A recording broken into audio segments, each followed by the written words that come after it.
I think there will come a point where you get excessive, you swing too far on the individual side of the spectrum, and then it becomes, advantageous to group together again, and you become, more fulfilled, more happy, more culturally flourishing in, uh, collectives again.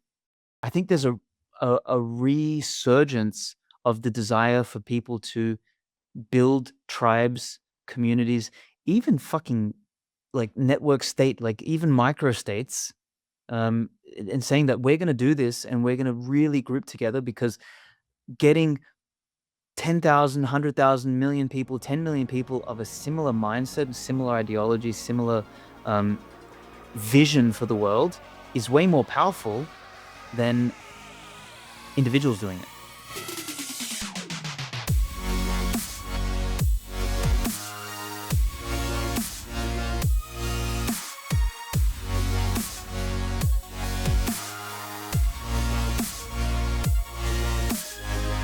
A lot is changing all at once, and it can be really hard to navigate, especially in understanding what we do and why we're doing it, who we're doing it for. It's funny, the last time I had Svetski on, we ended up talking about how much our perspectives changed when we became fathers. And this episode kind of follows in that theme, but takes it back to the Bushido of Bitcoin, the book that he wrote. Because there's an enormous amount of wisdom, I think, that in hindsight, even him becoming a father after having written the book, kind of reveals itself. And honestly, there was just way, way more to unpack in the idea, and especially in applying it to a world where AI is shifting things so rapidly. The idea of work is changing, where so many of us are getting burnt out on trying to manage and race to keep up with 100 different things at once. I know I kind of feel like some massive burnout, and how to get perspective back, how to step back, take a breath, and ask the most important questions again, and take a moment to reassess. I think Svetski always has a very interesting thought on this, and it's funny, for as long as I've known him, his mentality and his temperament has changed a lot since I first knew him. And I've always had a lot of respect for Svetski, and he always builds really, really cool stuff. And we do talk about Satslantis and a bunch of the other things that he's working on.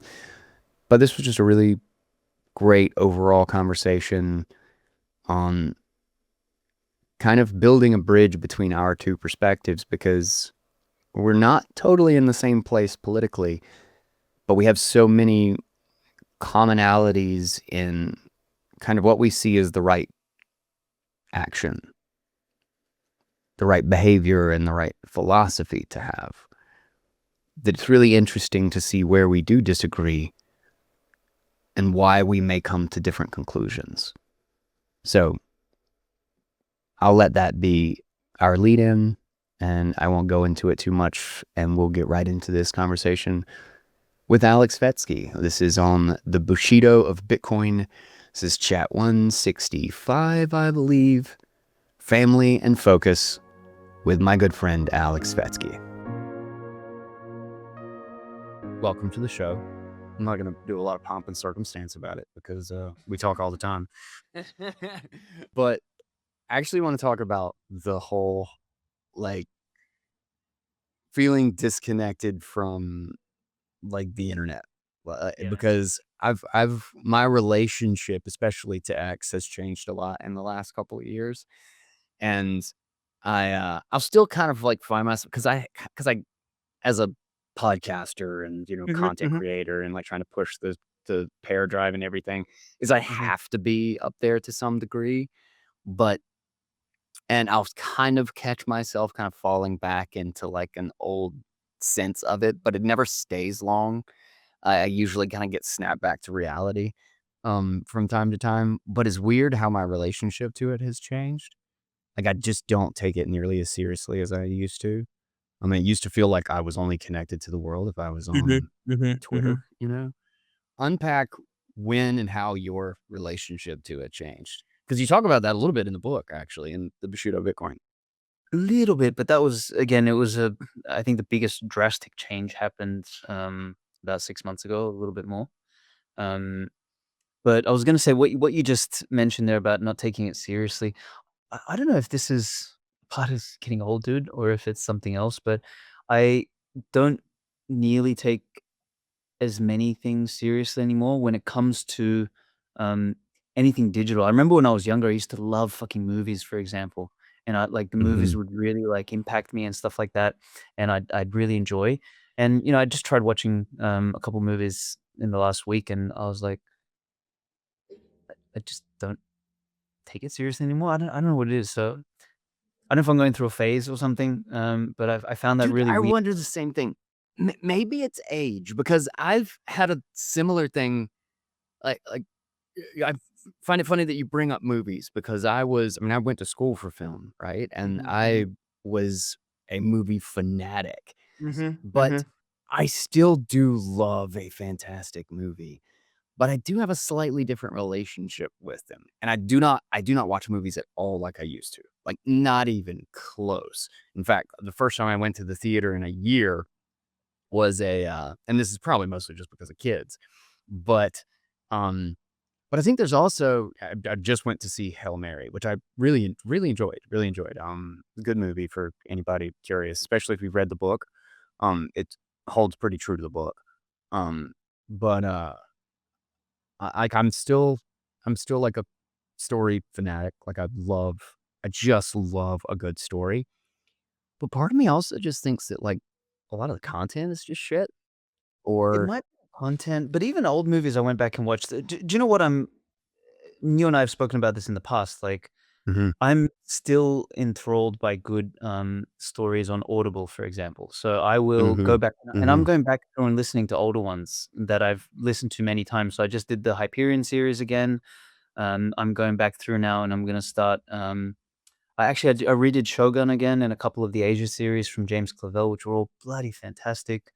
Um, I think I'm gonna go through and do, some of Stephen Pressfield's again, like I just did, mhm, Gates of Fire, so the one about Spartans and Thermopylae.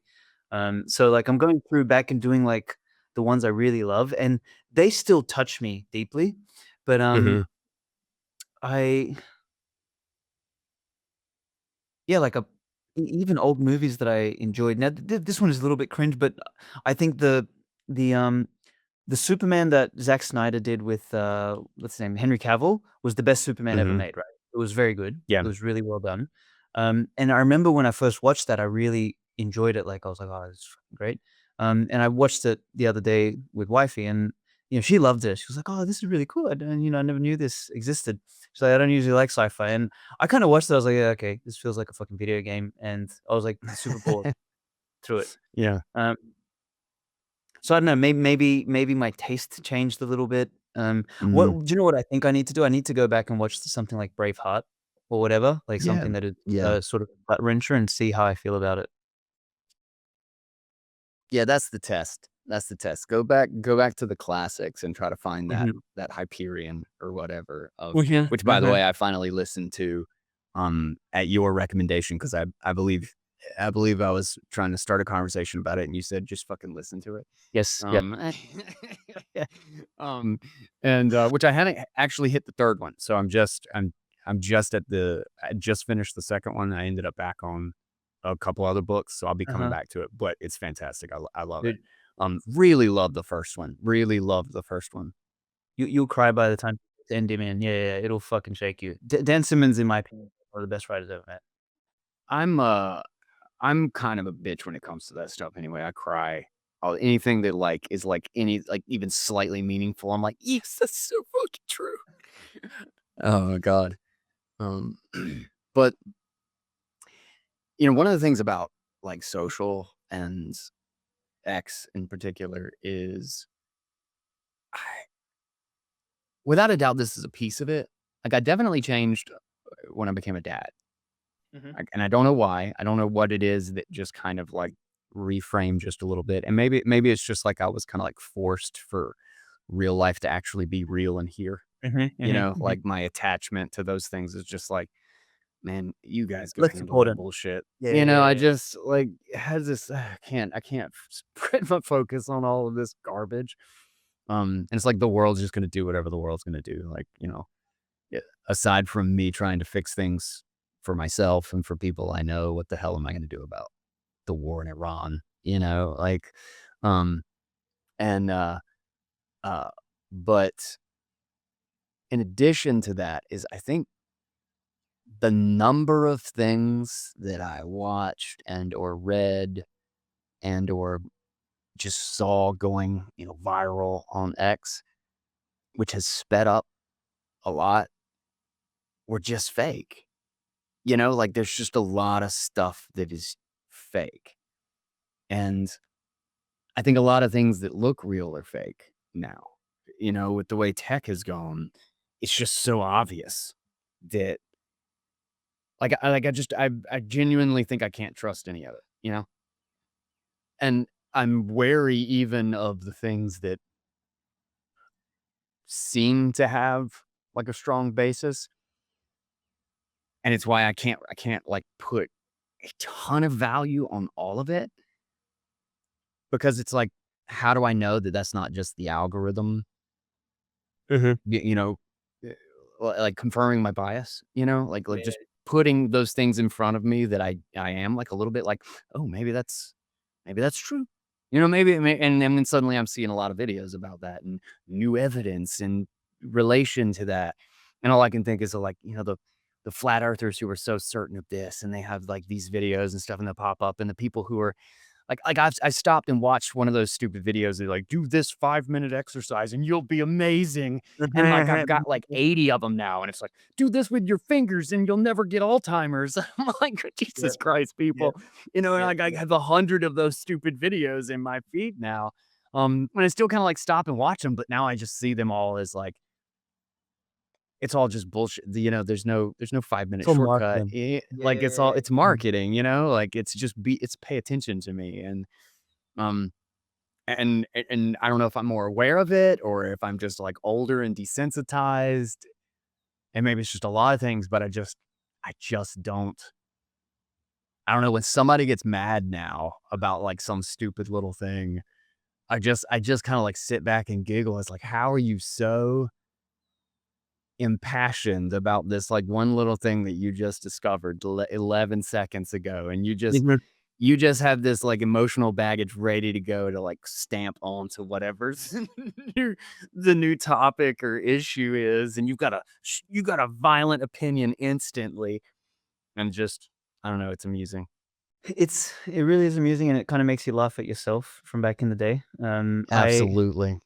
I wrote a couple of notes here while you were talking, about, speed, fake, when everything matters, nothing matters, lone helplessness, and micro echo chambers. So, I'll touch on a couple of those. So, Mhm, micro echo chambers, I think that is totally a fucking real thing. I think the era of sort of celebrities that everyone knew is sort of over, right? So everyone sort mhm, of had their own mhm. echo chamber. So, when you and I were growing up, like, the whole world knew Arnold Schwarzenegger, right? Yeah. Now it's like, if you're in a specific echo chamber, like, if you're in, like, the hustle business, all this sort of stuff, like, it's like, Alex Hormozy and maybe, Dan Coe and a couple of those ones, and you expect everybody in the fucking world to know them because they keep popping up on your feed. And if you were to Mhm. say that to someone, like, for example, I told my sister, Aleks Svetski, she's like, "Who the fuck is that?" I'm like, "What do you mean you don't know him?" He's like, "Got millions of followers." She's like, "So?" And she tells me about, "Oh, do you know this person?" And, There's whatever the fuck she micro fame yeah. everywhere, like, yeah, yeah. And it kind of creates this distorted sort of idea that everyone is as big as Arnold Schwarzenegger or Donald Trump, which is really not the Mhm, case. I think second is, what you said about speed is very interesting. I think the internet is, and this is part of a bigger theme that we can discuss on the show, is I think the internet and all the AI stuff kind of somewhat self-owned itself in a way that it's become so fast that no longer, or at least in soon enough, it will be no longer, uh, I guess, useful for humans. You Mhm. will not be able to interact with the internet without some sort of facilitator, which would be a fucking AI agent, because of the quantity of noise and information and shit that you Yeah. have to deal with. So basically, you will have an interface, and then everybody else will have an interface. It's basically like, we sort of become separated or disconnected from the internet, and our mechanism into it is through some sort of AI agent, insert whatever, right? Mhm. So that's kind of a very strange um, situation, because then the trend is that everything basically becomes quote unquote fake, because it's not really, um, it's the internet ceases to become a place where people connect. It becomes a broadcasting and filtering medium on both ways, and somehow out the other end, you hope to get some element of reality or signal. I don't know. Yeah. And I don't know how you determine it. I don't know how you Yeah, determine it anymore. yeah, Like, yeah. it's weird because, it's part of, I talked about this on the show a lot, is like where, like, when everything becomes so cheap to make, filtering and Mhm, curating mhm, becomes such mhm. an insanely high value, and then trust Yes. as well. Yep. Um, Yep. and we've tried to think about that in the context of Pair Drive as well, just because I feel like this idea of a public internet is starting to fall away. And it's not that there won't be public spaces, but that the value of public spaces is plummeting because it's so hard to control, Well, they're transforming. or they're just changing. Yeah. Yeah, Yeah. yeah. My bet is that the internet just becomes the television, becomes a Hmm. broadcast medium, and some s the public space becomes some, hybrid, or, in real life kind of thing, right? And I mean, this is why I made the bet. This is why I pivoted Atlantis into being an events and IRL community platform. Like Hmm. I shifted the whole fucking business, because when I first got into it, for those who are listening and don't know what the original incarnation of what we were building was, it was supposed to be a social network for sovereign individuals, travelers, Bitcoiners, all this kind of thing. And the thread that I was pulling on, if you remember, Guy, was originally I wanted to go back to social networks, not social media. But the error Hmm. I made was that I thought social networks would still exist online. And that's where I think it's changing. I think social networking as an idea, or as a concept, or as an activity is moving offline. Or increase development. Like, um, online becomes almost like the broadcast top of funnel medium. It's like how you get a message out there, and hopefully it disseminates somewhere amongst the fucking AIs and the medias and the algorithms and everything like that. And, it'll probably find its way somehow to the right person, but ultimately the actual network happens in probably more curated spaces or enclosed spaces, even online, but fundamentally, the goal, I think, will be to, um, sort of bottom of funnel is meeting in person. Yeah. No, I would actually agree with that. And that's literally why, like, with the pair core and pair drive thing that we're building, we actually designed everything around a building block that we refer to as a space, Mhm, um, which is basically a private network. So everything mhm. that you do, you set up private networks for, like over and over and Mhm, over, just like mhm, stack mhm. hundreds of these private networks. And like that was the idea, is that like if the public space becomes such a mess and so difficult to control, the idea is that how do you curate your own private networks?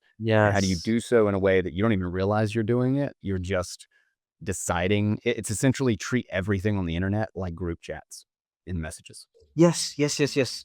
Yes. And so like that's what's happening on the back end, but the user doesn't know or need to care about how or why that's happening. They just need to know that they're definitely getting information from the people that they I know, or they're that connected to, they're yep. it's absolutely being curated through this little filter group, Mhm. Um and I think that's the way too, like when you can separate the data from the uh from kind of the medium itself, so to speak. So, I because like, when you go to a website or whatever, like I think like, um, Ian Carroll and, what's her name? Candace Owens, I believe, like set up some website or whatever where you can like organize conspiracy evidence or something, or they're Mhm. talking about doing it. I don't know. I haven't seen it. Um, but I heard about this idea and it was funny because this was something that we had talked about with Paradrive is like, what if we could like get a collection of stuff together?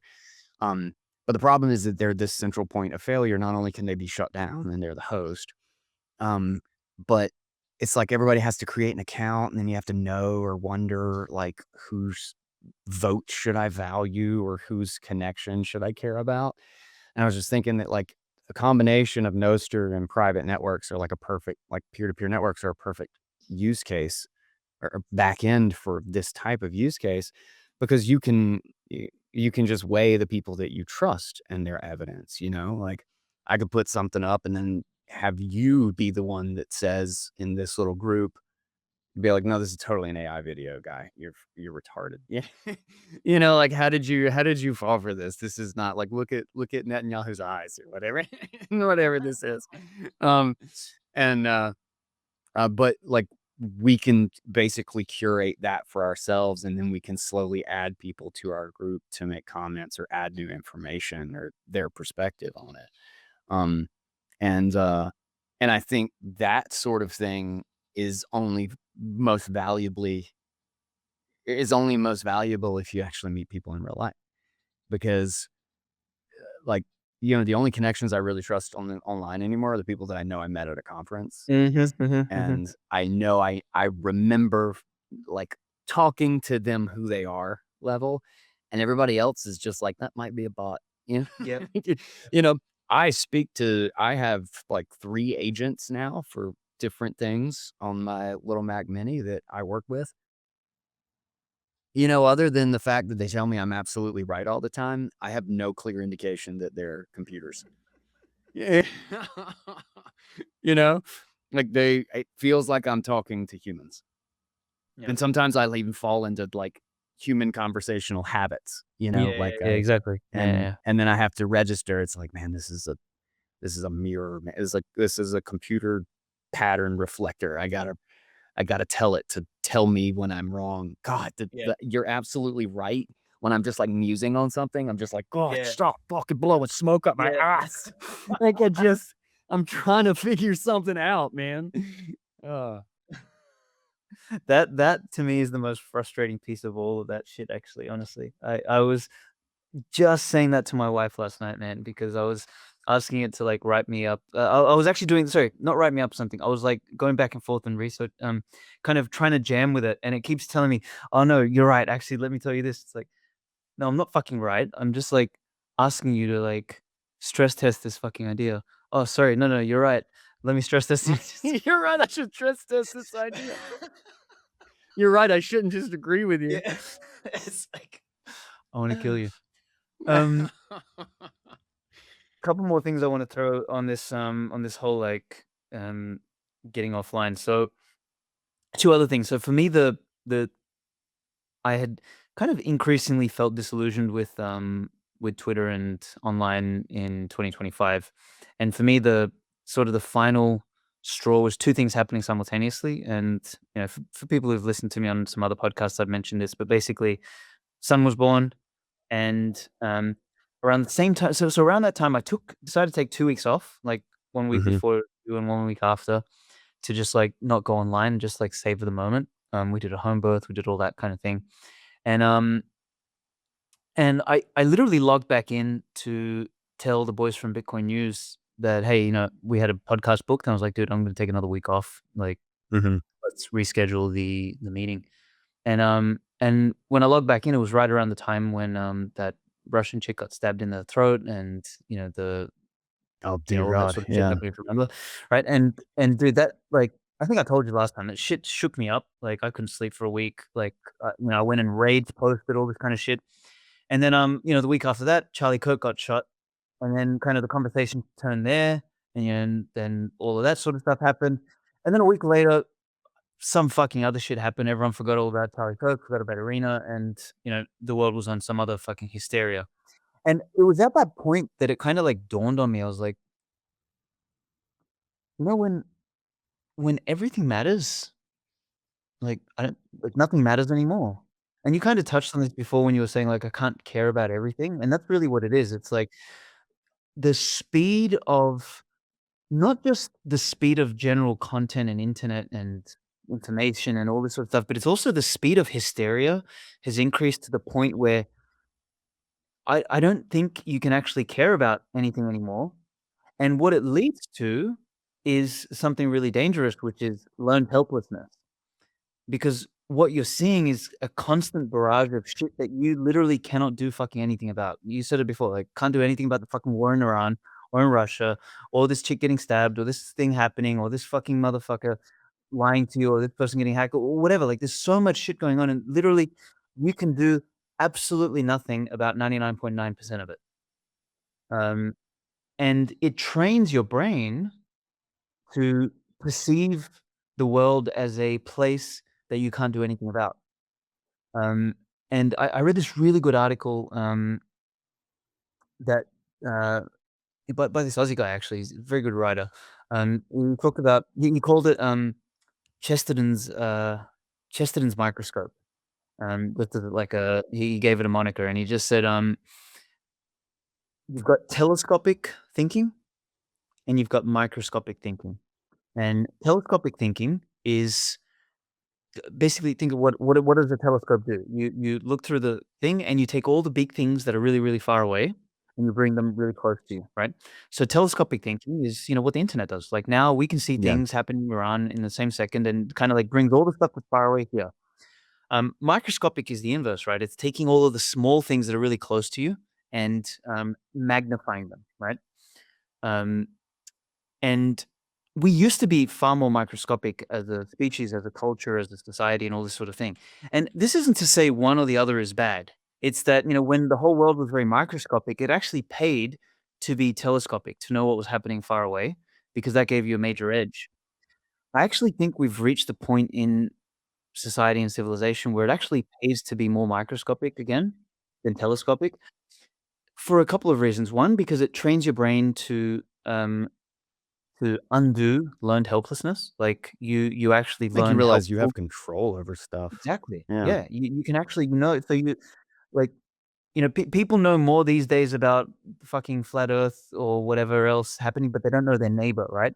And their neighbor Yeah. can have a bigger impact on their life than some monkey, 10,000 miles away, right? So, if you can start to focus more on the things that are around you, so your family, local butcher, whatever, right? Like, and, sort of we've talked about this in the past, about localism and stuff like that, but I don't think the framing has been very, tangible. I think it's been, very nebulous. It's like, "Oh, yeah, localism matters, go build a local Yeah. community." What does that mean? I think this kind of mental model helps. It's, okay, what is microscopic and what can I change? What can I influence? What is close to me?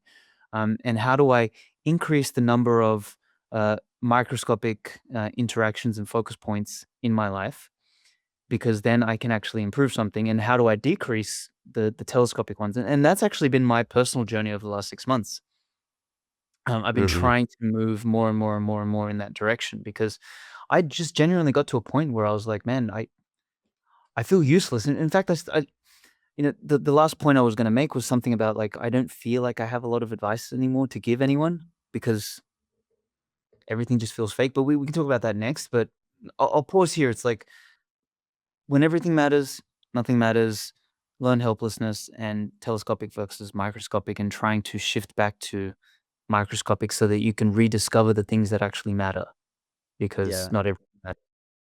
I really like the telescopic and microscopic analogy too, just because it actually works at another layer is and it's something I think about a lot as well, is, everybody has their telescope and it's like, "Oh, look at this one particular thing in the sky." But then when you're hyper focused on one thing or you credit too much weight or energy to one thing, you realize, like, if you actually look up at the night sky and you take a, prolonged picture of it, there's essentially an infinite number of things to look at. Mhm, mhm. Like, you can never run out of another thing to Yeah, check. yeah, yep. And it's like, that girl getting stabbed, which is crazy because it was in Charlotte. It was like my brother-in-law lives there. Like a bunch of people I know live there. Um, and it was a tram or whatever that like he had taken multiple times. It was in his area. Um, and it's like, but then there's like there's cities where it's like dozens of homicides every single day. Like if you're focused on every murder that happens everywhere, you could literally do that 10,000. You could spend every 5 to 10 seconds watching another one all Mhm, mhm, day, every mhm, day, forever. mhm, And what do you get? What do you gain? What do you fix? mhm. What's all that energy and the eventual, after 3 days, the psychosis that you develop from it, um, or just utter desensitized, like what do you actually get from that? Like you can watch forever. Forever. It's like trying to say like, "Oh, I can find stuff on YouTube or whatever," but there's like 100 hours of YouTube uploaded every second. Mhm. So, like it's not possible to watch YouTube, you know what I mean? And like the state of the world is that same thing. And we make this error in like applying so many different ways. We try to oversimplify and simplify everything, and we try to focus on that. We point our telescope at like one thing, and it's like, this is why.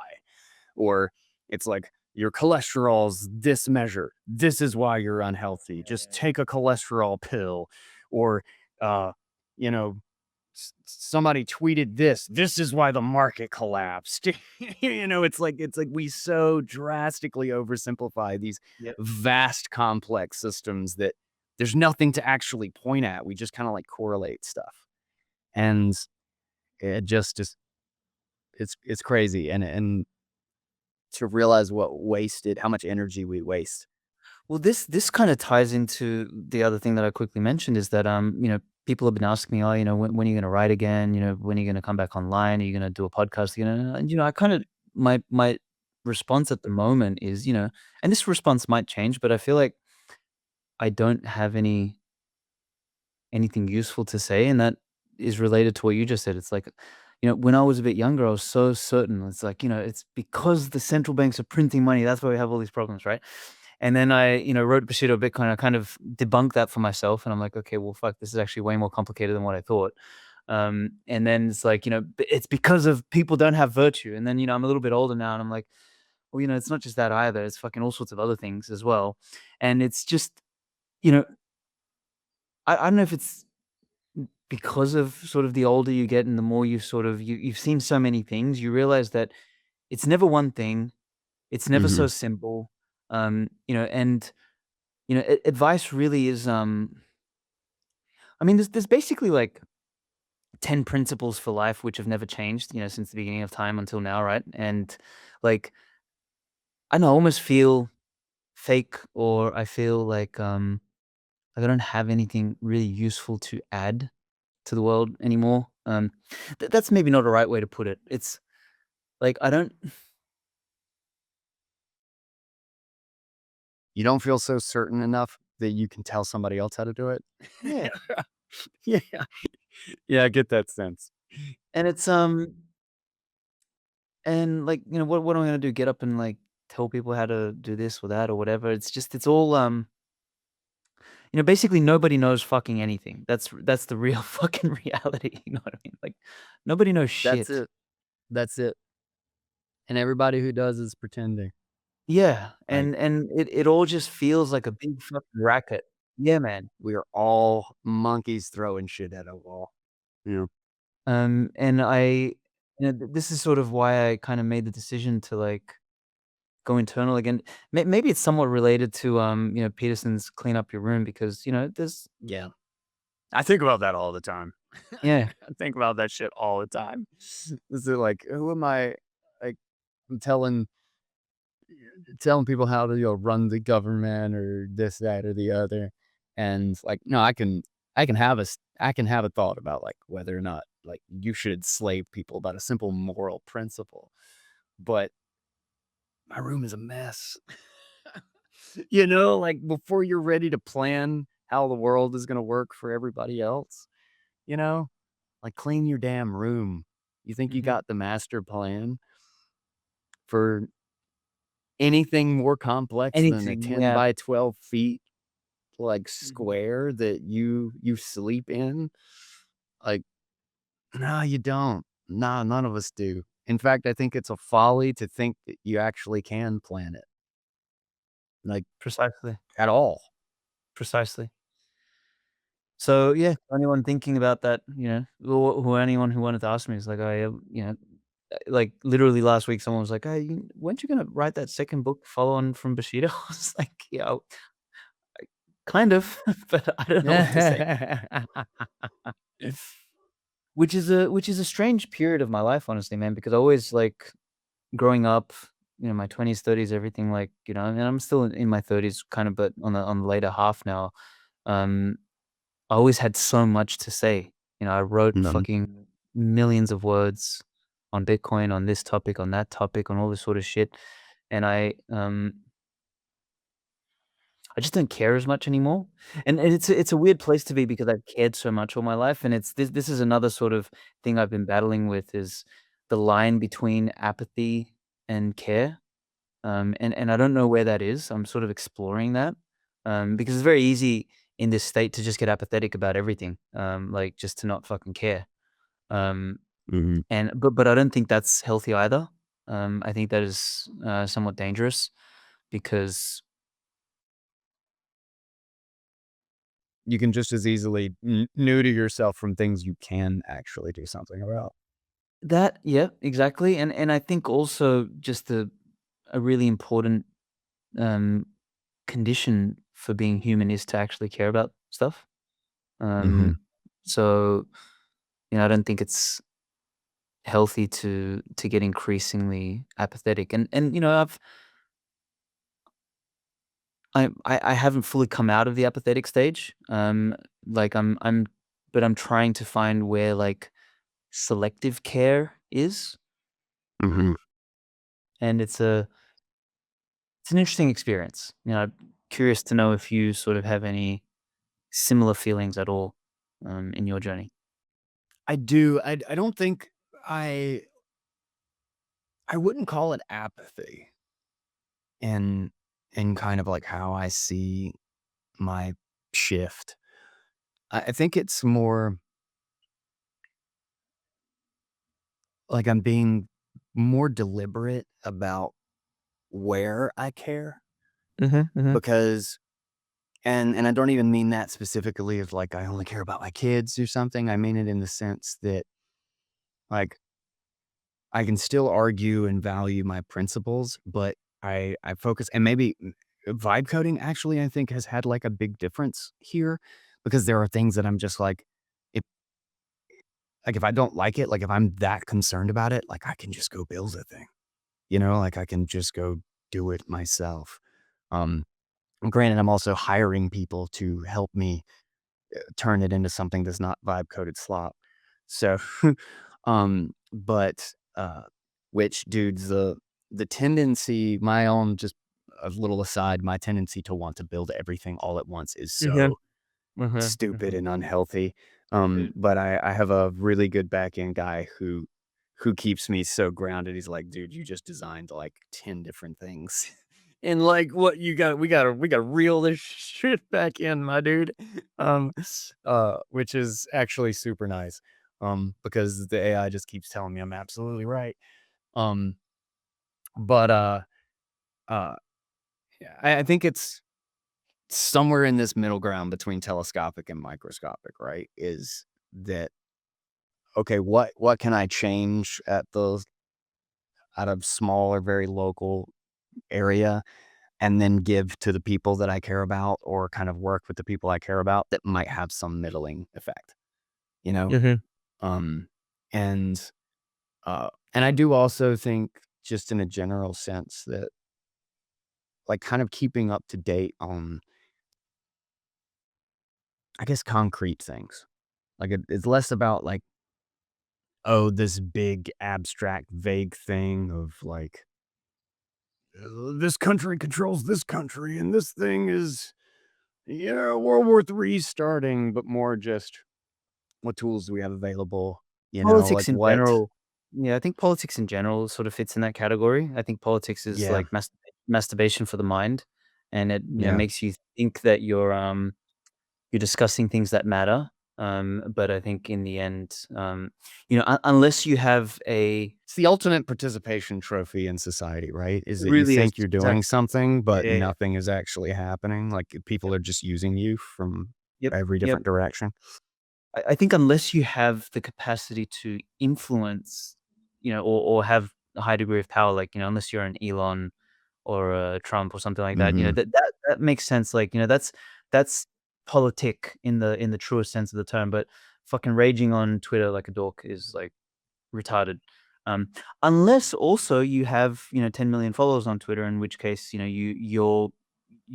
your word carries some weight, right? So it's sort of politics has to be, um, It's an influence game. yeah, Either you have the power or you're being used for the power. correct. Yeah.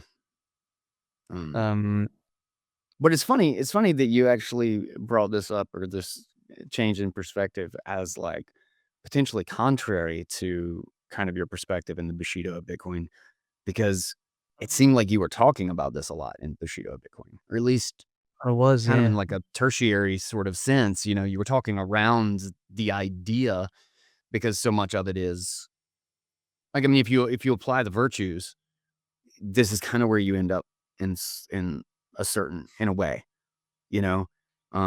Like Where there's do what? where do you end up? Sorry? Y Like, I think it informs this type of this perspective of, like, I guess, be humble in the context of, like, what you think you can control and focus more locally. Focus on what you can actually do something about. Possibly. I don't know if I made that as clear in the book, though. I think in the book I was very focused on, uh, being action oriented and, like, basically sort of Maybe I kinda conflate the 2. maybe, and I think maybe the piece of maturity that I've laid on the top is that be action oriented in the things that you can actually be action oriented about, right? I Mhm. think the Bushido was probably a little bit more, generalist in that sense. It was like, okay, you need to be doing, not just, reading, right? You need to be Yeah. acting, not just thinking about stuff. That I think that was one of the big messages is that, virtue is Yeah. an act. It's not a like value is something you desire, and a virtue is something you enact.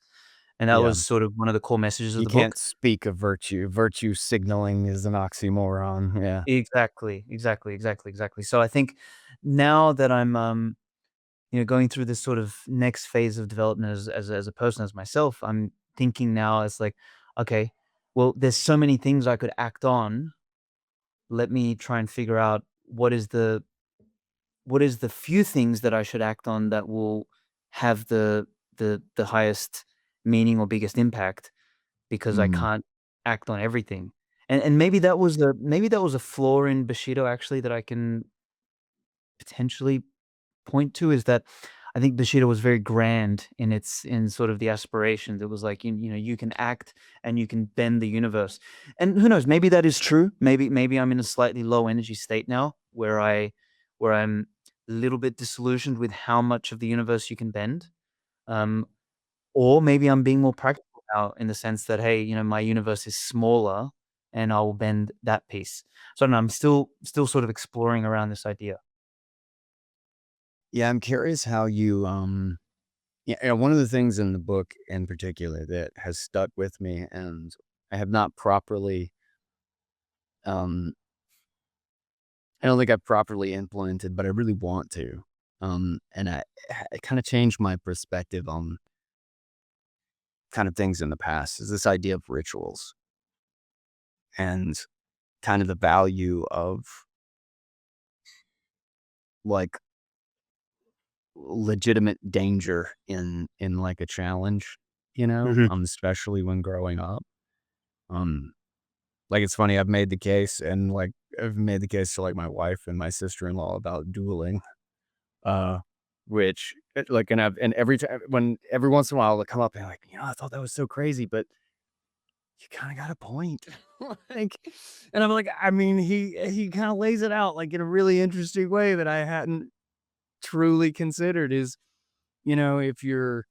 if there's absolutely no consequence to what you say and you can always offload it onto somebody else, and any action in response to what someone says can never be justified, you get people who will just say bullshit and who will just endlessly harass and who will endlessly virtue signal, and nothing's ever like it degrades into like total and complete talk, like patheticism, like anybody would just say anything and there are no consequences. And it's like,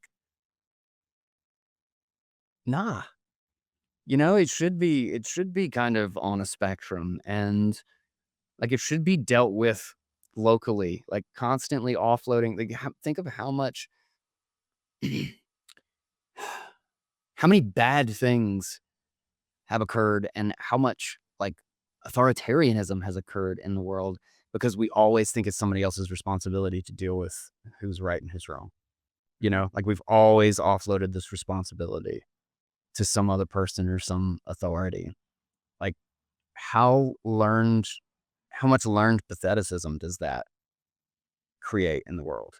It's the most free learned patheticisms. And I don't know, there was kind of like that theme in a couple of different sections actually throughout the book that had me.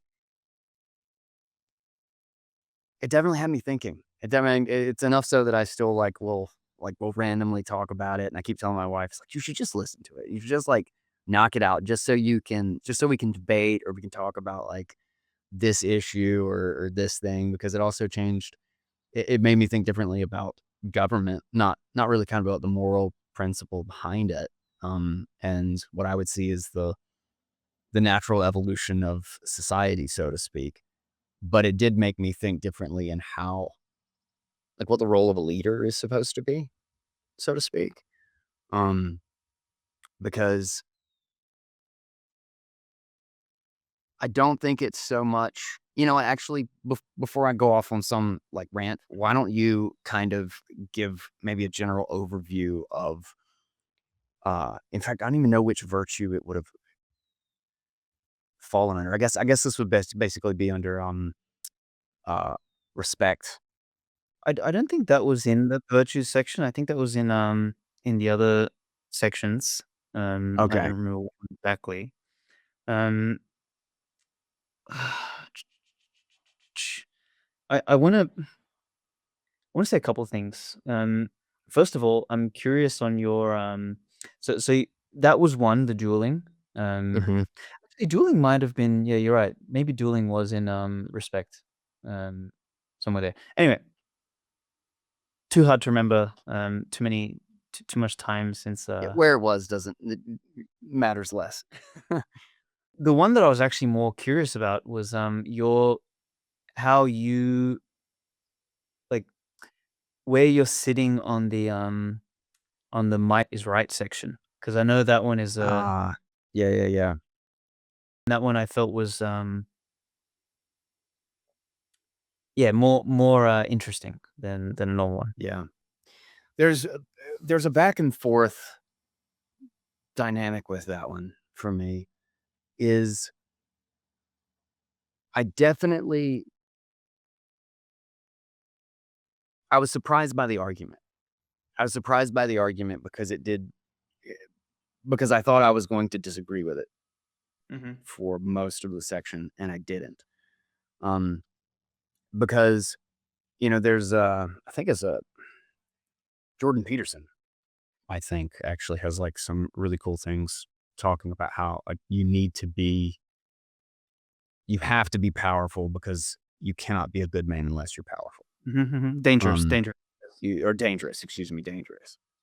Because if you can't actually do harm, then you don't get any points for not being harmful.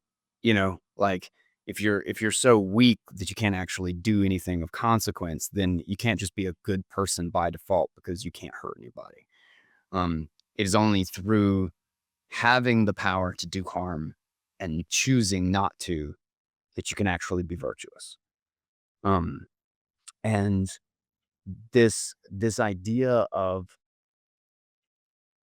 so there's a part of might makes right that that I think is powerful in the sense that if you actually have the confidence and you have the conviction and you can actually go out in the world and do something, then if no one is willing or able to even challenge, then why would their lack of conviction be what's the way to put this?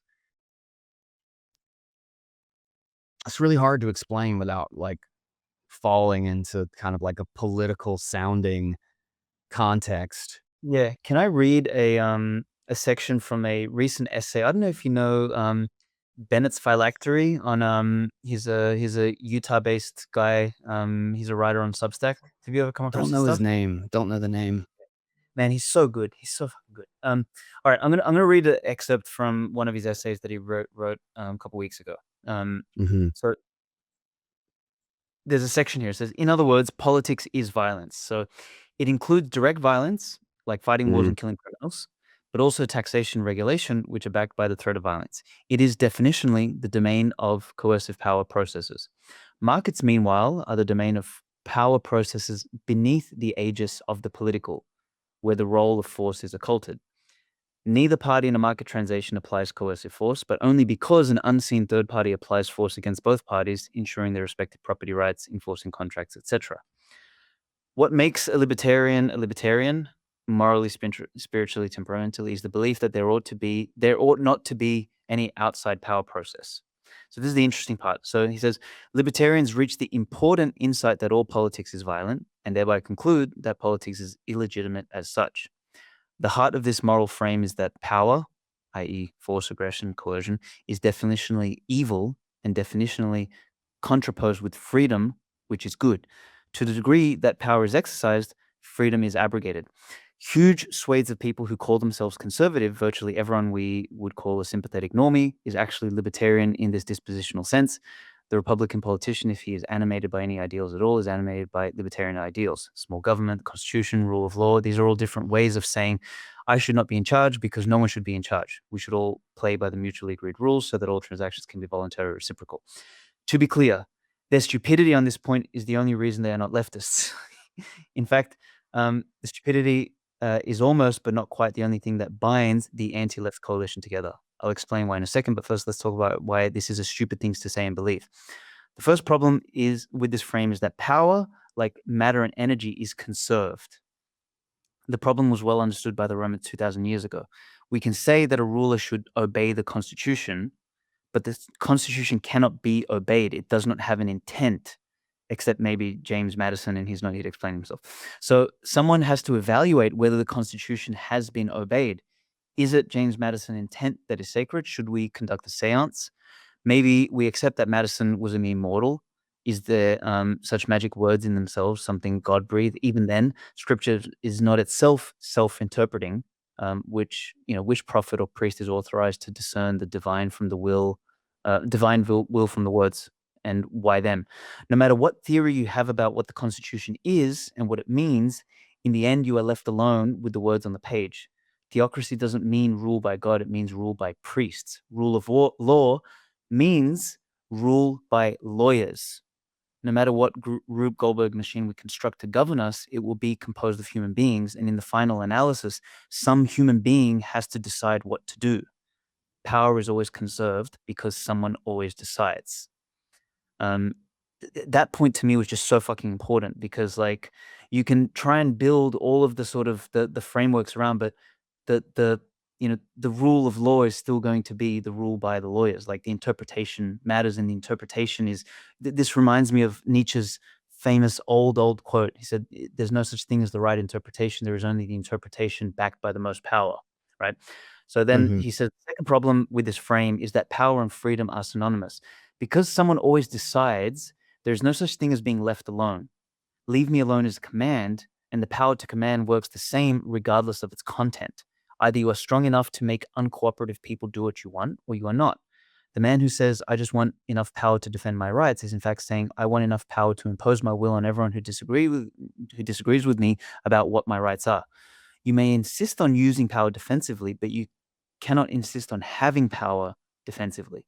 A gun means the same thing in a home defense as it does in a home invasion. Do what I say or I'm going to kill you. There's no special category of pure, righteous, NAP compliant power that works the other way. Um, the tribe across the valley wants your land. You want to keep it. These are symmetric, mutually incompatible claims, and they're not self-enforcing. Someone who's going to decide.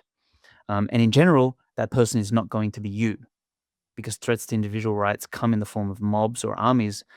Virtually every person who has ever lived on this earth has owed their freedom, such as it was, to a guarantor, a sovereign who organizes collective violence. And by definition, this cannot be a voluntary agreement, because the whole reason to outsource your security to a sovereign guarantor is that he can deploy more coercive power than you can. That's what you pay him for, so to speak. So if the sovereign lacks the power to revoke your freedom, then he also lacks the power to defend it. They're reciprocal expressions of the single capacity. And then he kind of finishes like, this doesn't mean that your relationship to the guarantor must be abusive or even adversarial. In fact, being ruled by a sovereign who shares your values and political interests is what most people actually mean by freedom, right? And this comes into, Mhm. people like Bukele and stuff like that, right? He is a father to his people. This is where monarchy actually comes in, is that you have a relationship to the sovereign that is not, or ideally not, abusive or adversarial. But you kind of like end up back here, and this is kind of how he articulated it, I think, actually better than I did in Bushido. But he kind of like points to the one that landed so much for me was the, theocracy, meaning rule of, that doesn't mean rule by God, it means rule by priests. And, rule of law doesn't mean rule by the constitution or the law, it means rule by lawyers. That part fucking landed so hard for me. I was like, holy shit, that is so true.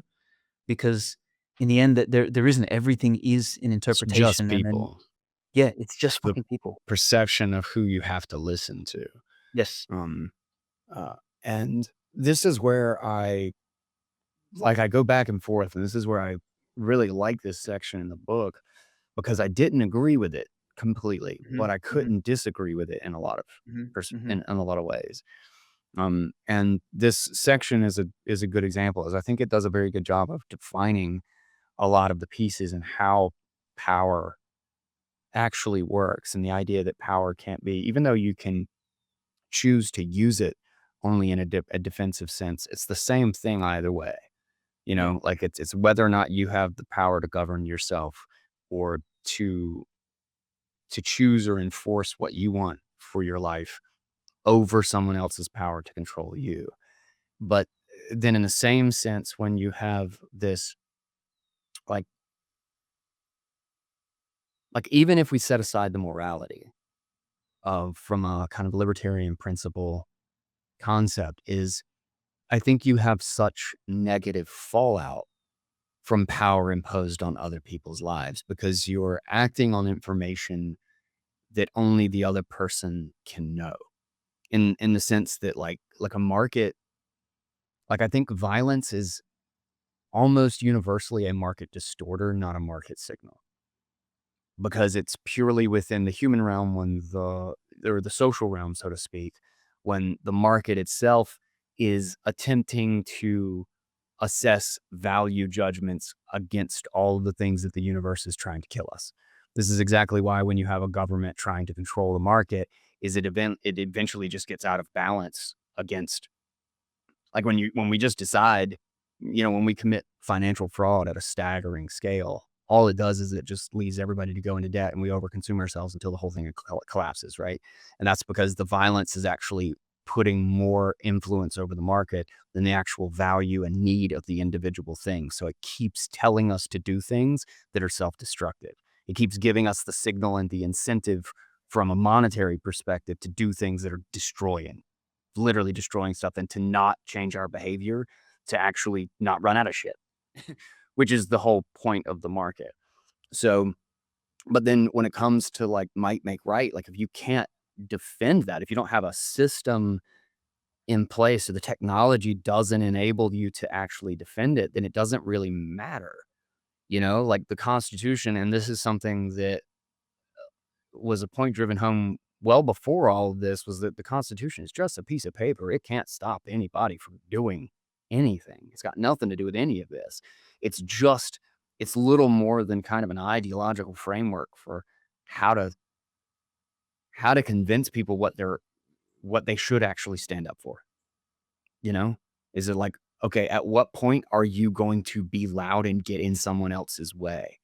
It's like, well, here's a list of excuses for you to feel justified in doing those things. Mhm. Like, here's something that like, oh, someone has infringed on your freedom of speech.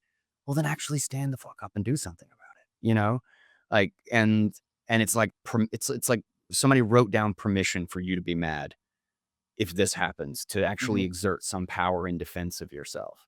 And so, but then we grow up in a society with learned helplessness, and nobody takes that power. And look what Mhm. happens. We get run by a empire of pedophiles.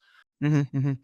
I think, yeah, I mean, the purpose of a constitution is to create um, a list of rules, hopefully, that people will collectively agree to abide by, and then establish some sort of sovereign power that can enforce those rules, Mhm. because that is the only functional way to do it at any sort of scale, right? Um, the the part you said about the market, is an interesting one.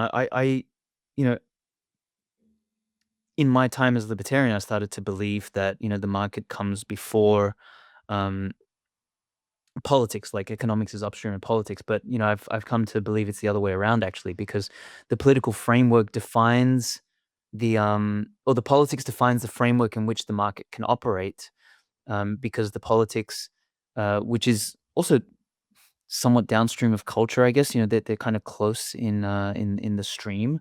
Um, establishes what the value of the market is, or at least the direction in which the market will go, right? So, Mhm. if you remove the politic from it, you can very quickly become like uh, Vancouver, which is you know India in Canada, right? Because they will very quickly interchange, or what's happening with Europe right now, like the immigration stuff. Mhm. It's economically more viable, quote unquote, to just import third world, people in, because hey, they cost less. It's easier, and we don't have like I used to be so against the concept of a nation state, for example, but I've, done a full 360 on, or 180 on that, sorry, in a sense that, the A full nation actually 360. And I still believe exactly what I used to believe. No. um but the nation as a concept is reinvigorated itself in my mind, especially after writing Bushido, is that okay, the nation's job, its existence, is to put not the market first, but its people first, and Mhm. then the market second. And if you have to sacrifice one, you sacrifice the economic reality, because in the short term it might hurt the economics, but in the long term it maintains the civility or the cohesion of the polity of the people whom the market is serving, right? So it puts people Mhm. above the market. And that, to me, is sort of that was the big shift for me when I was battling with all of these ideas. I was like, okay, you actually, like, the market is subservient to the people that are in the market. And if you don't contain the people or the polity around some sort of standards, then you disintegrate them, and then the market ultimately in the end will become just fucking slop, which is basically what the internet became. This is what we're talking about with public spaces. The Mhm. internet is like the ultimate sort of open market, and everything has just become fucking slop. Basically, everyone is in there. Everything is like there's nothing interesting. So what we do is we go and create private spaces or curated spaces. And what is a nation state? It is trying to establish a curated physical space for people of similar race, DNA, biology, beliefs, values. That's really what the nation is. Natio, the word, means of same birth, of same kin, right? That was what Mhm. it was. That was what these imaginary lines, which we laughed at for so long as libertarians, that was actually what the purpose of those things were. It was to say, we are French and we have a particular way of being. We are German, we have a particular way of being. We are English, and it's very easy to recognize a French person from a German person, from this person, from that person, because they have different values, different ways of living, all this sort of stuff. Um, and that is actually a good thing, um, because then you get some sort of cultural and racial diversity, which is great. Yep. Um, and the market shouldn't break those boundaries down. That the market can act as a as a mechanism to trade amongst those things. Mhm. But each territory should have its own rules around the interaction. And this is actually a, a funny way where, me and Seyfedin had an argument about this, but I was actually pro the tariffs, even though they were economically didn't make sense, but um, they made political sense, which I ended up being of the opinion that it was more important because it was the right poker move. It was the right short term pain for a long term gain. But anyway, I won't go into that tangent. But yeah, So this has been go. this is where I really feel like I don't have it's so hard to actually come like, there's no good solution, because, um, reading, like, Confessions of an Economic Hitman and, like, kind of these parts of history where you actually see or find out like, my stance or thoughts on immigration have changed a lot in the last few years, and in both senses, actually, at both ends of the spectrum, I think very differently about it, and I do kind of fall into this whole, like, a nation should have an identity Mhm, because specifically and it's not even so much that I can find a hard principle as to why, like, I haven't fully explained this to myself yet, mhm, mhm, because I still have principles that contradict this, but I also cannot deny how enemies use this against us. Like, is you literally flood a nation with immigrants to destroy it. mhm, Like, mhm, they mhm, actively and explicitly do this because they know it will destroy freedom. They mhm, know it will destroy market stability. They know it will obliterate culture and a religion. Like, this is a useful and valuable tactic to destroy civilization, to destroy a society and a nation, which means that it must be defended if you wish to keep it. The question is how, mhm, because you can run just as much into a problem you can run into the same problem defending it. Like, I would say the reason we have such a terrible immigration problem is because of the government we created to defend it, Like, because of the apparatus of the nation and the coercion of the political apparatus, we've invited it as opposed to protecting ourselves from it. Um, like, we have an engine of economic fraud built on top of it, where it mhm. literally feeds back on itself to cause the problem to destroy the country. I don't know if it's a cause. I think it's an accelerant. Hmm, okay. That's my challenge. I don't think it's a cause. I think it's a It's a major feedback loop accelerant. for anything that it ends up doing. Exactly, exactly. So if you start to have the idea that, hey, borders should be more open, we should let everyone in and all this sort of stuff, then the money printing will fucking accelerate the shit out of that. If you have um let's say a closed border policy and you print a bunch of money, then I think what you do is you probably just implode your own economy. So Mhm. it's like it kind of has an accelerating effect on the different sides, right? So Yeah. it's never good to print the money, but I think there is I guess Japan is kind of somewhat of an example of that. So Japan took the option of keeping their borders closed and keeping a relatively homogenous um, society and culture, but they printed more fucking money than anyone ever. Um, Mhm. they remained a very productive society too, um, and they have very different problems than Europe has. Right? Yeah. Europe took a very open border policy. Now Europe's being overrun by fucking third worlders and stuff like that. Japan doesn't have that problem. Japan sacrificed somewhat their economy, their internal economy, but they kept, the cultural cohesion to some degree, to at least to a much larger degree than the West, Most right? of the Western yeah, most of the Western world. As much as you can in the internet age. Exactly. So Japan, is still pretty safe. It is still, it has this sort of cultural vibe, like Japan is Japan and there's nowhere else like Japan in the world, right? Mhm. It sort of still has that. So I think it's, you know, yeah, as you get older, you realize that everything is, fucking trade-offs, right? But I think those were a healthier set of trade-offs than the sort of the blindly, Canada, for example. Canada's a disaster of fucking trade-offs. Yeah.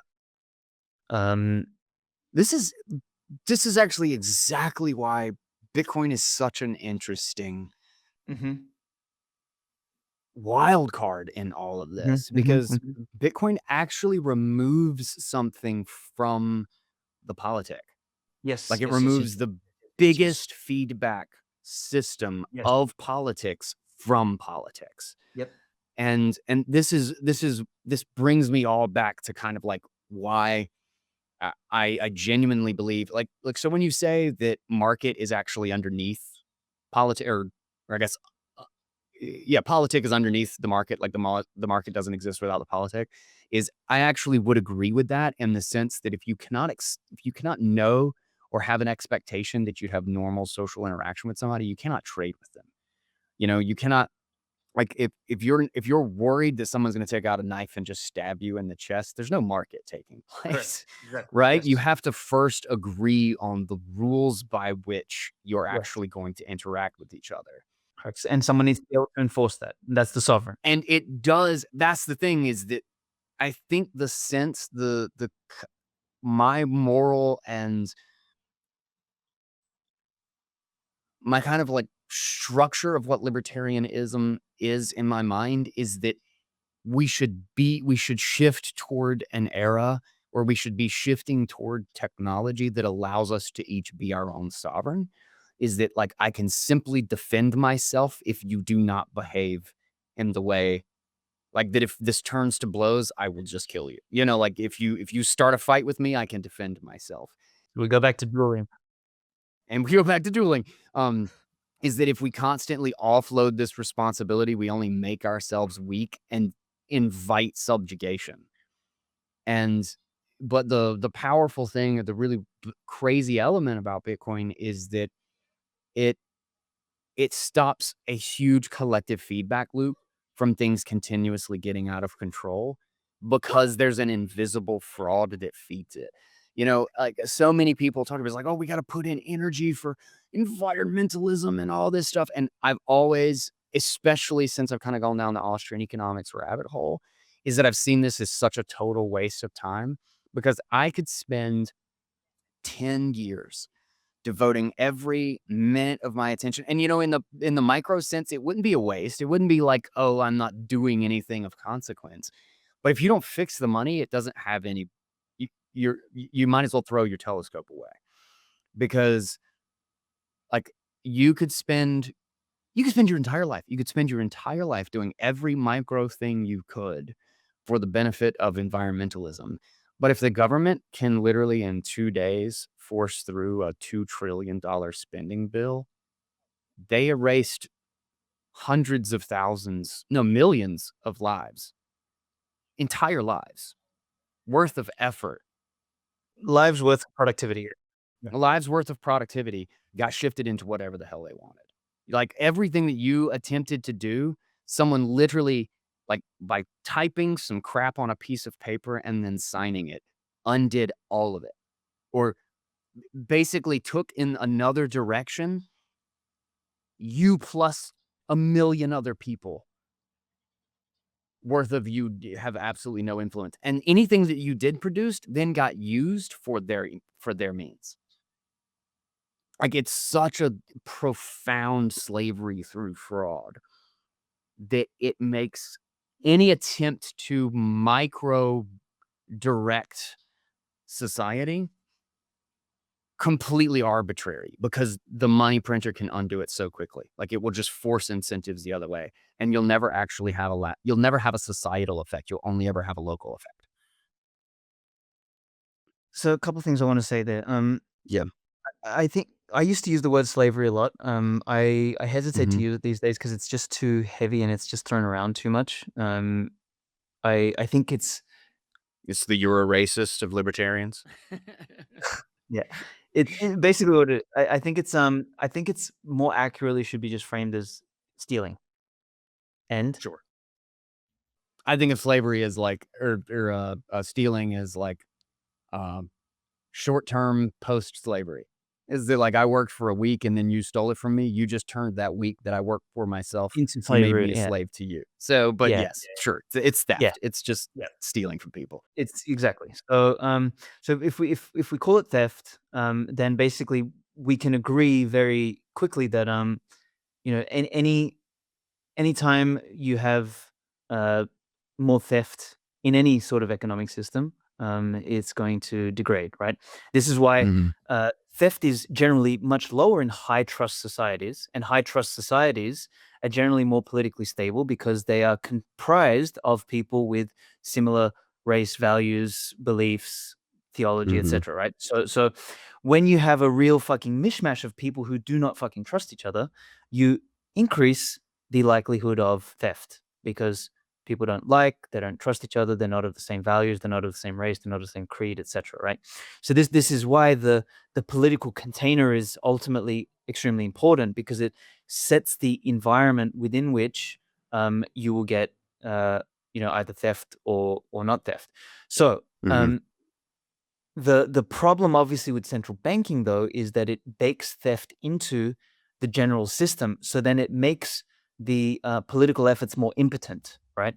You can try and do all of this stuff that is very necessary to maintain the cultural cohesion of your nation, but it'll still grind you. And that's basically what happened in Japan, right? So Japan was it did all of this work to maintain cultural cohesion, so it is still a safe place to live. It is still a productive place. It is still all of that.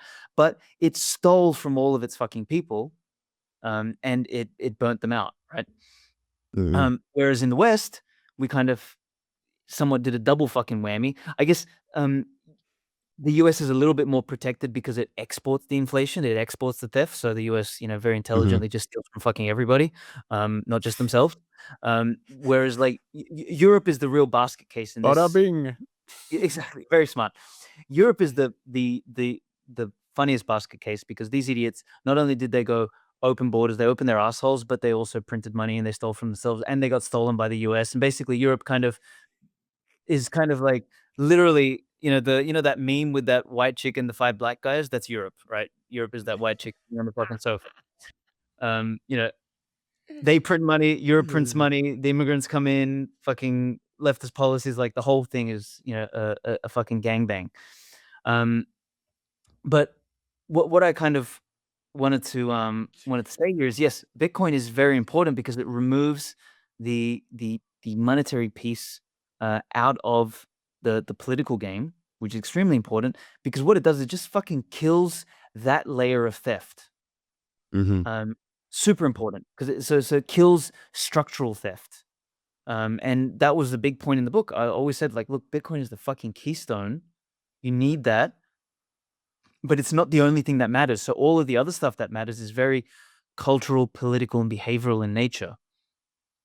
it only enables the other things to actually make the difference they ought to be making. Exactly, exactly. Yeah. And it's sort of, I always used to be very much fix the money, fix the world, but it's not actually that simple. It's fix the money and fix the culture, character, and therefore fix the world. So it's kind of it's a cohesive thing.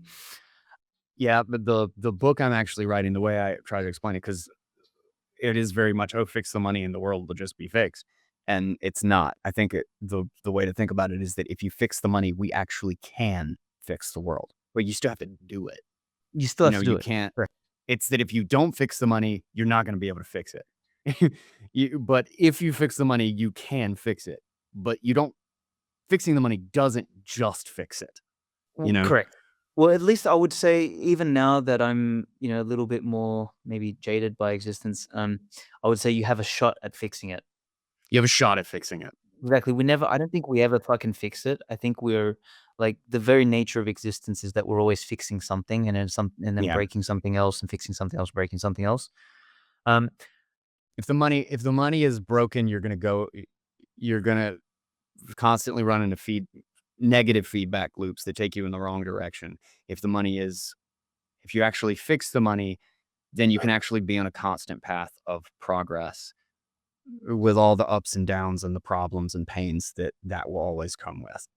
But it's just a direction. It's directional. Yeah. exactly. It makes the people, and this is what I said, remember in the book, I was saying it like it doesn't, um, Bitcoin is sort of a framework for excellence. If you remember that me mentioning that in the book. So a Hmm. framework for excellence, meaning that if you approach life through the lens of excellence, not fucking equality, let everyone in, participation awards, and all this sort of gay shit. If you do that, you're actually going to lose even harder on a Bitcoin standard. Whereas if you approach life and existence and politics and power and all this sort of stuff through the lens of excellence, virtue, etc., you're actually going to win harder, Hmm. which is great because that's what you want to do. Because at the moment, the people who approach through virtue and excellence, they still win, but you have a larger number of fucking retards winning in the current system because they can participate in the fraud somehow, right? So that's Hmm. like that's the structural shift that I see Bitcoin enables, which is not meant to be nice. It's not meant to be equalizing. It's not meant to be pretty. Um, you are still going to get losers. And you're going to get fucking hard losers, and you're going to get mega mega mega winners. Um, Hmm. but it'll like the winners are better quality, Yeah. and the losers are lower quality. And I think that qualitative element is really important. And that's the framework for excellence that Bitcoin is. Um, I wanted to touch on 2 more points. One is, uh, bazaars, ancient bazaars, right, which are Hmm. marketplaces. Um, from the beginning of time, like the earliest bazaars, like in Egypt and Persia and stuff like that, always almost operated as their own sovereign jurisdiction, all the way to the modern times, is that you enter the bazaar and you are bound no longer by the general sovereign's rule, or the sovereigns that around the bazaar. The bazaar was a meeting point where a new set of rules exist. And still, though, and this is sort of, I think, part of the crux of the libertarian free market argument is that, hey, the bazaar is the archetype of what we should do everywhere.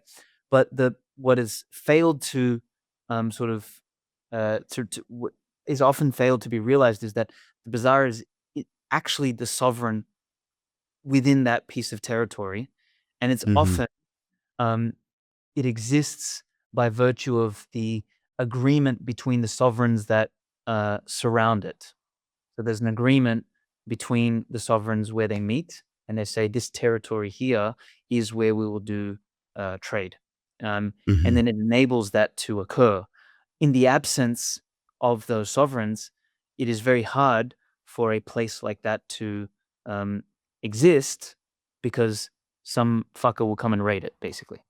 Yeah. So we kind of can't escape the existence of a sovereign. And this leads into the next point I wanted to make, where you said, I think technology can lead us to an age where, the individual can, get sovereign. I just don't think that's practical. I don't think we ever reach that age. Um, Well, I don't think there's an end game to it. I think hmm. it's a forever trend. Like I don't know if it's a forever trend either, dude. I think it's a limit. Like the having. There's no actual conclusion to it. It's just because I think humanity naturally, like progress is the seeking of that, right? Of what? Is the seeking of more autonomy, the solutions to problems, like. I don't think so. I don't think so. I think it's more cyclical than that, man. I think there will come a point where you get excessive, you swing too far on the individual side of the spectrum, and then Mhm. it becomes, advantageous to group together again, and you become, more fulfilled, more happy, more culturally flourishing in, uh, collectives again. And I think it'll shift back, away from individual because the it matters how you're measuring the stuff, right? If you're, Mhm. if you're measuring like quality of life, right? y- there's like maximum collectivism, which is communism, and that is fucking bad. But there is maximum individualism, which is being a fucking incel at home, with $1 billion, right?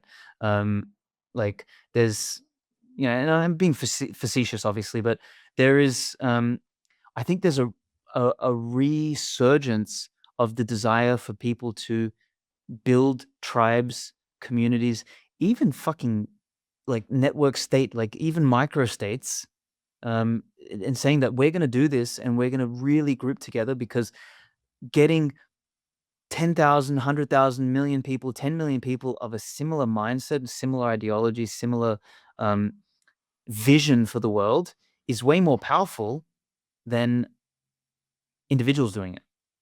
Yeah. Um, and I think that there will, the pendulum will swing, and then it will get to a point where a lot of people are doing that, and then Mhm. the delta again will be being more individualist in nature.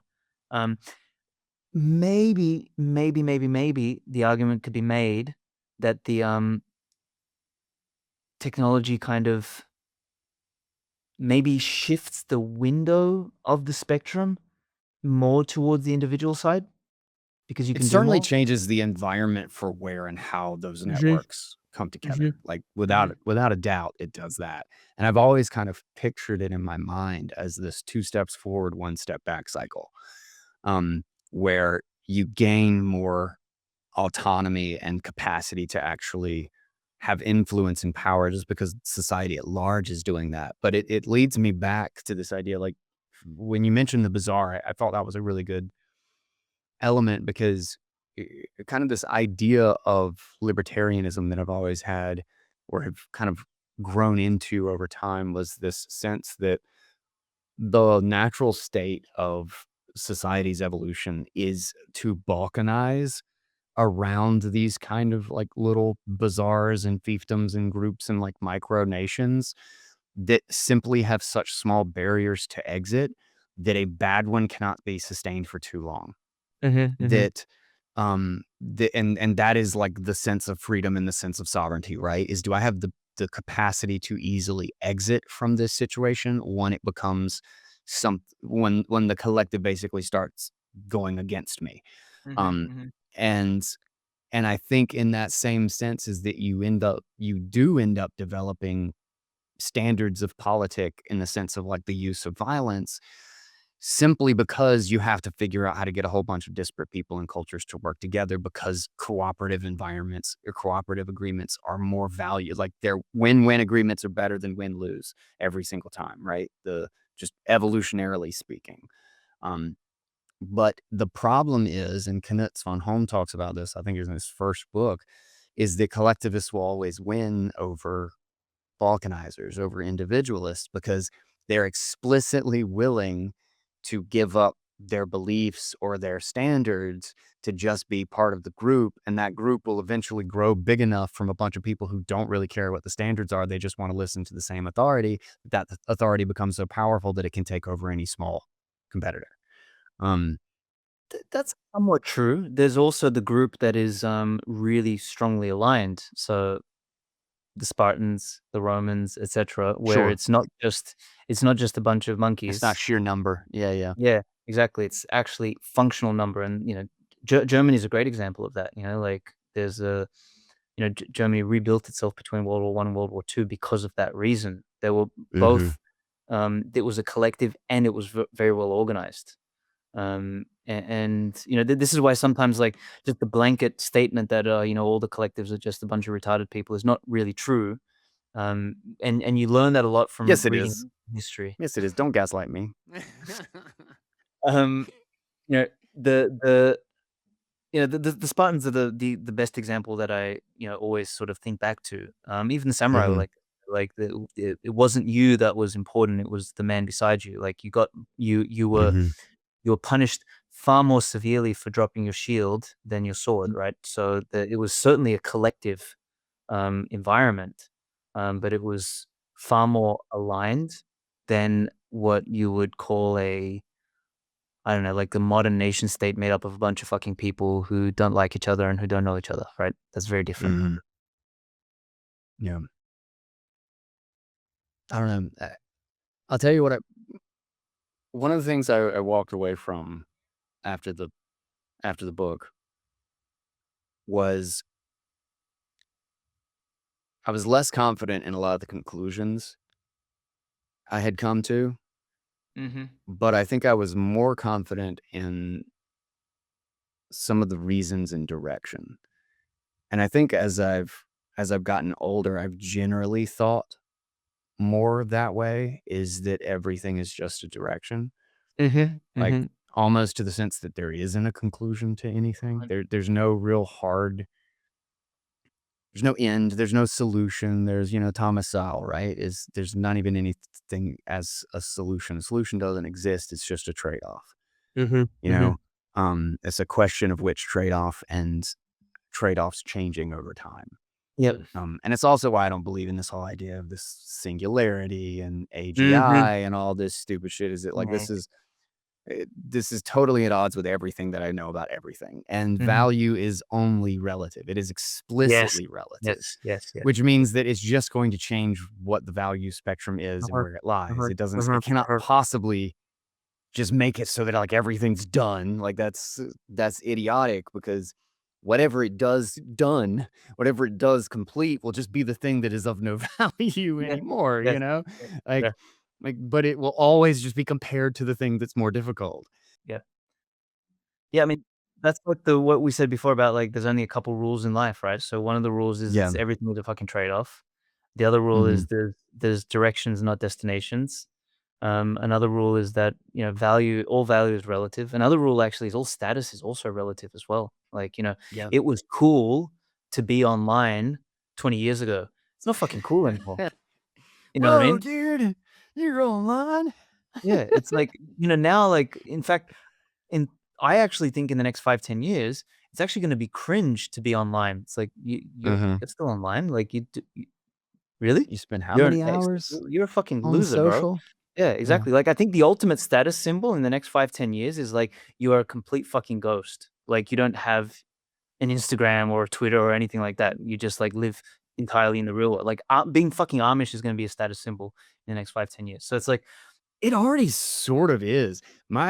We actually had, 2 neighbors that just moved away, like, a couple of days ago, like, from our cul-de-sac, like a house over, and, one of the things is I really liked them. We kinda, like, disagreed on some politics, but they were, like, super grounded, and it was, like, really fun to talk to them about stuff, and they saw me as, like, this dude who's always in, like, the new tech and, like, online, but I also don't like, I'm not, like, drowning in social media, but that was, like, the crazy thing is they literally didn't even have internet. Um, they did borrow my and or, like, one of our neighbors' internet from time to time, like, to use it. Um, but they were super and they were, like, our age, just they're same age, and but it was just funny and, like, it would be really interesting the conversations that we would have kind of around that topic. And it was definitely something that I was like, "That's so awesome." Like, part of me is like, how do you function without the internet?" But then, like, another part of me is like, "That's boss," you know? it's Like, so even fucking for cool. someone who uses it so much, I'm like, you gotta, like, really have your shit together to Mhm, to mhm. do the world without the internet, you know? Uh, That actually, do you know what that reminds me of? I was in the last fucking essay I wrote like a little while ago. I think it was a couple months back. I talked about this concept of mental obesity, and I likened it to Ah, I love that analogy. Dude, it's the Industrial Revolution gave us unlimited food and we all became fucking fat of the body. The Mhm. information age gave us unlimited information and made us fat of the mind. Yeah. Like, I swear to fucking God, even if it's g like, the amount of information is just You got brain fat. You got exactly, your brain fat, but get this is the even more important part is even if it's good information, Yeah. doesn't fucking matter, eating a kilo of steak is fine. Eating 10 kilos of steak isn't gonna, make you more fucking healthy or make you more intelligent or make you, increase the nutrient Mhm. fucking absorption. Like, there's a limit to what you can actually absorb, and I've really started thinking through this. It's like, okay, I'm if the internet just died tomorrow, I'm pretty sure I have absorbed enough information of how to live, what to do, how to think, all that sort of stuff that I could be fine for the rest of my life. Yeah. So therefore, Yeah. should I not go on a complete fucking information fast? Like, I don't wanna know anymore. I don't wanna hear anymore. I don't wanna do anything because I think this ties into another sort of element of the mimetic nature of human beings. It's like, I don't think any of us have a fucking single original thought anymore because everything we are consuming is defining what we are regurgitating. So Mhm. I think the only way to even think, because we don't think anymore. We don't think. We just parrot. Everything we fucking do is a parroting of something else, of something someone else said. There's such a constant flow of information that there's no time to have a novel thought because Yeah. you don't do your own creative destruction and Yep. exploration of the thought of the Yeah. ideas. You're just Yeah. getting you already have a flood of a new one come in, you know? Exactly. So maybe the only antidote to this is to go on a fucking diet, which means no more information, no more reading, no more socials, no more nothing, and to deliberately become hyper ignorant to the point where you can rebalance your system and take the time to actually act on all of the knowledge that is up here. So this maybe ties back into Bushido is like, you know so much already, but how much of what you know have you actually acted on? Yeah. 1%, if you're being honest, half a Mhm. percent maybe. Um, what about the other 99% of shit that you know that you haven't acted on? What is more information going to fucking help you act on that? No, it's not. It's just actually going to decrease the percentage of stuff that you know that you're going to act on. So Yeah. therefore, becoming more mentally obese is useless. So anyway, that's kind of where the idea came from. Maybe it's useful. No, I really like that. I really like that way of thinking about it because, like, I think it's clear the unhealthy consequences of, like, how we have how our information environments have, like, gone. And I think there's a massive pushback happening. In fact, this is something that when you shared with me that thing about, like, Satlantis and, like, in-person events and the demand, that was crazy to me because, in fact, actually pull on that thread for a minute. Go ahead and kinda, like, lay out what you were looking at and seeing, and I'm curious kind of what's happened, like, last year or 2, 'cause I would expect this trend to really keep going just because, at least in my personal life, I feel this way in the sense that, like, so much more and more online is just I'm just whatever about, you know? Yeah, yeah, yeah. And I can't help but get the sense that this is a broader trend. Yeah, the statistics point to the experience economy blowing up in every fucking direction. And experience economy, you can basically put anything from hospitality to travel to wellness to sports to events to social clubs to going out to whatever, like basically doing shit in the real world. Like Yeah. the evidence suggests that that stuff is all blowing up and increasing in quality and increasing in quantity. Like Mhm. the same kind of fervent um sort of pace of improvement that we had in the tech world over the last 20 years is actually going to come now into the world of atoms. That fucking Peter Thiel was like, he's always so ahead of his time. He was the one who was originally talking about like, we got the 140 characters, right? So we had like so much innovation in bits, but nothing in atoms. That is about to or it's in the process of shifting really hard. Even things like Mhm. space and, defense and all this sort of stuff like are booming from an investment perspective and from an activity perspective, because digital is just going to become more and more and more and more infinite. Mhm. And you can't make physical infinite.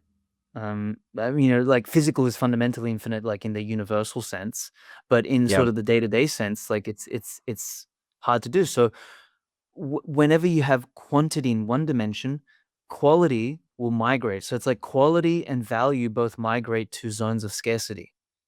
And that is going to manifest, in my opinion, in this boom in the experience economy. And like with events in particular, and this is why we did this with Atlantis, we're like, okay, let's we got out of the content game, we dropped all the fucking content posting and all of that nonsense from the app, and we said, let's just build the best events app. And then we kind of took it a step further now, which is okay, events is useful, but events is sort of step one. What do people actually want to do with events? They want to build a in real life community or a social network offline, right? And so Mhm. what we're building now is a community layer to the platform so that you can simultaneously build a community, run events, maybe if you want to run it more professionally, like, if you're a creator or a brand or something like that, you can create membership tiers and you can generate basically you can build an offline SaaS product, which is, a members club or something like that. That's really what it is. Mhm. And that's not for everyone, obviously. But that's sort of what we're going after is like, how do we help people build community through gatherings? And we want to establish a platform for that. Simple. Um, easier said than done, obviously. Like Sure. I'm Yeah. betting more on the trend than how it's going to be done. Like how it's going to be done is going to be much more messy. But the general trend there is events, gatherings, travel, wellness, hospitality, all this sort of stuff is exploding because the online world is decreasingly human. Yeah. Yeah, I like that idea that, like, like, it migrates towards the scarce. Yeah, the zone of scarcity. And it's funny too because there was a part, I think looking back when I was younger, I saw this like, "Oh, you'll be able to do everything on the internet and you'll be able to have any experience or whatever," and it never registered or never really thought about the fact that it just makes that type of experience Less valuable. valueless. Like it makes it not worth anything. Um, and there will be this aggressive drive back to the real world. And I do think we're seeing it. Like I just went to watch my first movie in the movie theater for a really, really long time, just as a birthday present because we had 2 kids Mhm. and it's really hard to go to the movie theater. But like I had a great time. I had a Yeah, man. great time, and I'm like, Alright. aside from my absolute sick of traveling, from the logistics of traveling, like I do only my online world has basically coalesced into kind of how I thought about Pair Drive. It's to just a bunch of little private networks. Mhm, mhm, mhm, Um, mhm. and the public one is just kind of like, let me go see what psychosis the world is on about today. And then I'll just kind of get back out of there. And I Mhm. just talk to, I essentially have nothing but a series of group chats in everything that I do. Like I have our family chat, I have the Raleigh Bitcoin chat. I have a bunch of people working with Bitcoin and AI. Like it's just group chats everywhere on like 6 different platforms. And even Noster is basically just a group chat. Because it's a really small crew. It's like this is like a group chat with 10,000 people who all give Yep. a shit about the same thing. Yeah. Um and uh and that's kind of how I see things going. It is this sort of like network balkanization, right? Yeah. Is the ability to easily or to basically it's just so big and there's so much stuff. There's no way to filter or make sense of the public anymore. Uh-huh, so you gotta cut it down and you gotta, like, strip it Hmm. down to yeah. Yeah, man, that's, and I think that sort of is the another life rule for people here. Remember we said before, what did we say? Like, trade-offs, directions, not destinations, value migrates, quality migrates. Um, I think this one is that the pendulum will always swing, right? So Yeah. when you're in sort of when one thing is over indexed, um, the opportunity also migrates along with the value. And in Hmm. fact, I think the opportunity migrates before the value migrates, right? Because Yeah. Yeah. Necessarily so. Yeah. yeah, necessarily so. And you sort of that's where the puck is going to go, or at least you make the bet there, and you either win or you lose. Yeah. And I think there's also an important lesson here in the idea of like fixing society and finding the perfect place for it is that I think you have to over index. Like I think when we discovered bacteria, we over indexed on, oh, bacteria is the cause of all of our problems. And you Mhm. discover viruses and, oh, viruses are the cause of all of our problems. And like, oh, whatever the next thing is, um, it's toxins, it's poisons, it's heavy metals, it's plastics. And once you discover some concrete relationship between A and B, you want to then apply A to C, D, E, F, Everything. G, H, Yeah, I, and yeah. everything.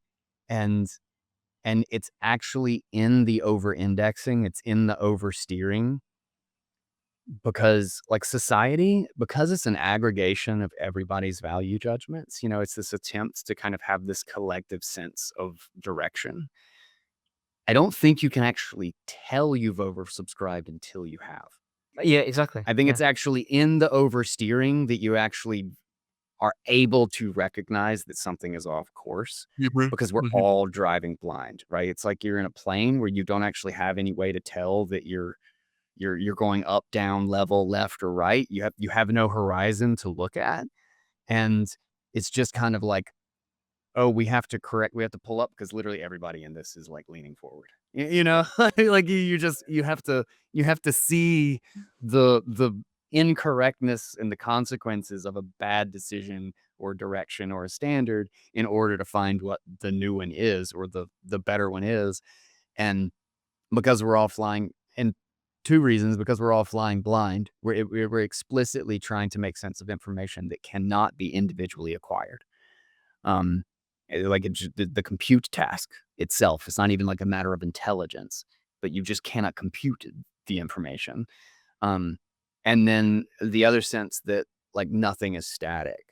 So even if you are driving perfectly, the horizon will shift and you won't see it. Mhm, mhm. Like the environment shifts out from underneath you to the point that you might not even have steered off course. The course just changed, you Yep, know, yep, like the yep. road changes at the same time. So So the final rule for people here for life is that, society is basically Stevie Wonder driving a car where the road is changing. yes. On a really long and windy road. Yep, yep. Uh, Stevie Wonder on psychedelic with the road your changing. opportunity is to know which way the road has gone and uh, steer your car before everybody else does. Yeah, wild. Alright, man. Anything else you wanna hit? Um, I actually have another show in like 15 minutes. I didn't leave us enough time. All Uh, good.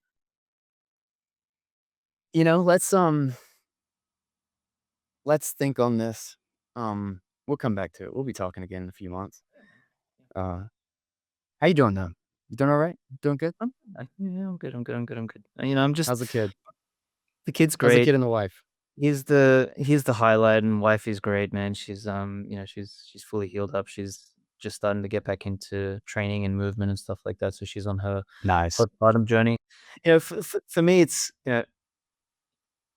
like, I'm on this personal journey now of, like, trying to come to terms with, my new identity, not just as a dad, but also as this, as someone who is not so certain about everything anymore, you know what I mean? Yeah.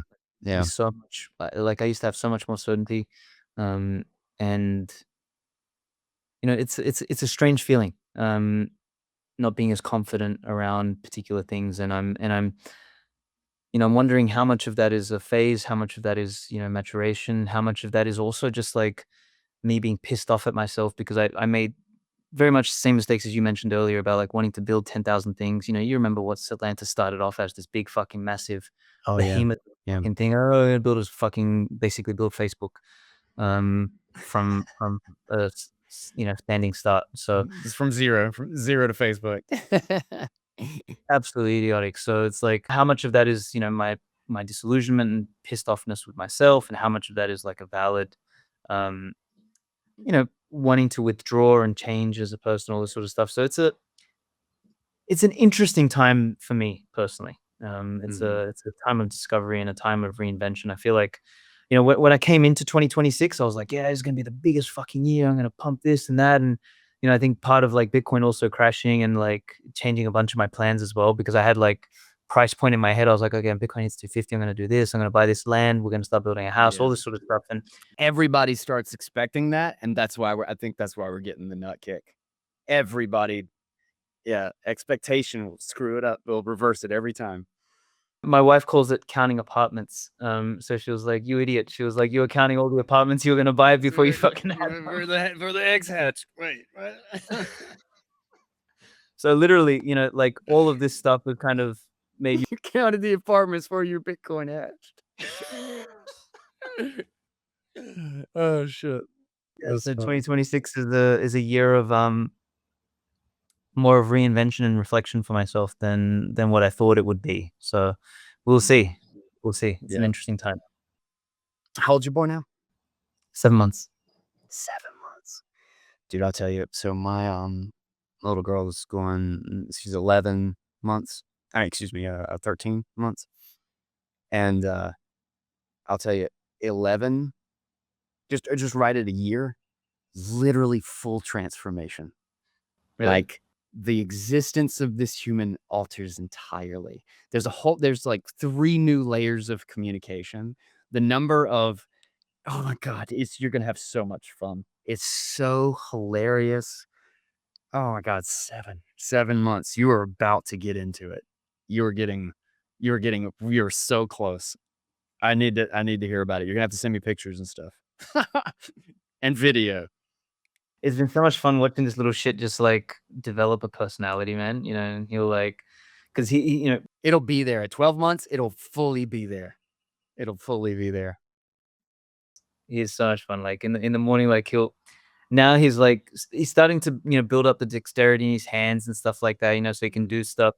And like I'm sleeping now. I sleep with an eye mask on because like I like darkness, and he would just Mhm. like slap me in the face and take the eye mask off. I was "Fucking little shit, like what's wrong with you?" "Look at me, daddy." Yeah, he's like just looking at me smiling. He's like, "Hey, hey." Oh my god, that's hilarious. It's the best. Oh, shit. When people Alright. tell me they don't wanna have kids or, this like, all the bullshit excuses that they give, it's like, Oh. "Oh, it's, like, selfish to bring them into this world," and it's like, "Shut the fuck up. Shut the fuck up." Literally, you're a loser. That's how I feel about it now, man. That's how I feel about it. We're gonna go for number 3. Not yet. Not yet. We got a ball, but Yeah. we're gonna have a lot of kids. We're gonna wait till he's about a year and start thinking about number 2, and then, yeah, man, gotta play catch up, but it's the best. Oh, yeah, man. Alright, dude. Thanks for coming. Thanks for hanging out, man. Absolutely, bud. Always. Always. Wait, am I gonna see you anywhere? Prague, maybe? You doing Prague? No, I'm not going to Prague. So I've actually got that one on my docket for next year probably. Because I try to do at least one international. And I'm trying not to do the same ones because I did Plan B to Switzerland twice in a row. And I was like, that's not. I need to at least just branch out a little bit. Try something Um, different, yeah. yeah, yeah. I Um, I promised myself I wouldn't do Prague again, but then, uh, wifey got a visa to go and spend, some time with her mum in Spain and, okay. hang out with the little guy and everything like that, and Mhm. I was like, all right, well, let's go to Europe. So we're gonna go there and we're gonna go to our favorite place in the Alps in Italy. And then I looked at the dates, and we're literally gonna be in Italy the week before Prague. And I was like, okay, fuck it, I'll extend 3 more days and let's just go there. Nice. So Nice. so I Okay. think I say this every year, but I think this is gonna be the last Prague one. But we'll see. Well, just let me know. Let me know which ones you're gonna go to, especially like on the international circuit. Are you even going to the Bitcoin magazine, the big one in Vegas? No, me neither. I don't know. I can't do like the Bitcoin conference is like enough is already like a lot, you know? And I think when you put Vegas on top of it, it's like I just don't know if I can do that. I might go next year depending on like the state of Pair Drive and like the project we're doing, just so I can share it, you know. But man, It's a yeah, different I'm a vibe, little dude. burnout. Like, Yeah. yeah, man, it's a different vibe. I long for the days of 2019 when, you and I first met in person, all that sort of shit. Holy fuck, we were so lucky. That was like the golden age of Bitcoin. I wish you could tell you were in the good old days while you were still in the good old days. It's truth. It's truth. All right, man. Well, we need to get our kids together. We need to figure out how to be in the same place and get them together and hang out. Go hang out with Uncle Svetski. It'll be so much fun. We'll work it out, All right, man. dude. All right, All right, brother. man. Talk to you later, man. Yes. Peace. Thank you guys for listening. Shout out to Svetski, always, for the cool ass stuff he builds and for his perspective on things. Always a good friend. Always a good show. I'm going to be keeping a really close eye on what he's doing here in the coming months. I really do think Satlantis, with a kind of a kickoff in what I believe is another layer of this, and thinking about Nostr differently and what the protocol actually serves. I genuinely believe it's best understood as the solution to PGP, is that it's a public identity system and payment registry that should be thought about as an organization layer. And I think he has a really, really fascinating pull with something like Satlantis and this idea that people are going back to the real world. People are looking for authenticity and they're sick of the AI slop. And I also think we're on this timeline, we're in this era where everything is moving so much faster. And I don't mean that just in like, oh, tech is moving faster and we're spread ourselves thin across many more things. I think literally the timelines of trends are moving faster, where, Bitcoin is getting, things are stretching out and becoming slower, where big moves that you used to see on daily charts now happen on weekly charts. I really think the world and technology and our lives are kind of going the opposite direction. Things that used to take weeks, months, and years now take days, weeks, and months. And because of that, we're probably accelerating to a point in which we're just in a different world. We find a new normal, we find a new plateau, and build on a new set of primitives in a new type of environment. And that's why I like having Svetski on. I thought this was a really good conversation to just step back for a second. And if I had any suggestion for you guys, is take a day off. Take a day off. I think it was Brad Mills who, he's in a bunch of the AI groups, and he was just like going super hard on a million different AI things and trying to be on the front and grabbing all the different tools and all this stuff. And then his grandmother got in a head-on collision. And that's a horrible thing to have as a wake-up call. And seriously, I hope everybody's okay. I haven't kept up with it. But that's a hell of a thing to kind of bring your perspective back to the real world. And it gave him some pause to go back to what was real. And I think we could all benefit from that. Not from having something terrible happen, but from a little bit of perspective, and to remember to step back, to slow down just a little bit, and get your bearings so that you're when you're in a world where you're constantly having to run 1,000,000 miles an hour, if you get off by just 1% in your trajectory, you can get way off your target very, very quickly.